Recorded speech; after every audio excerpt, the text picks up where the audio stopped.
वकिलाच्या लेखणीनं त्याच्या कायद्याच्या आखणीनं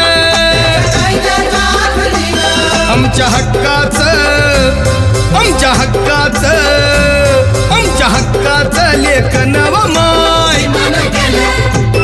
मग कुणी नाही केलं भलं व माय अग दिल्लीचं दालन फुलं व माय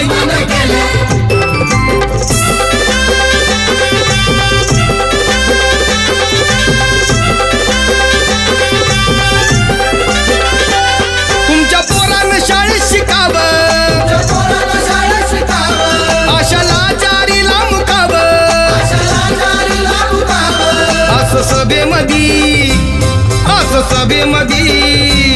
असं सभेमधी भाषण व माय मग कुणी नाही केलं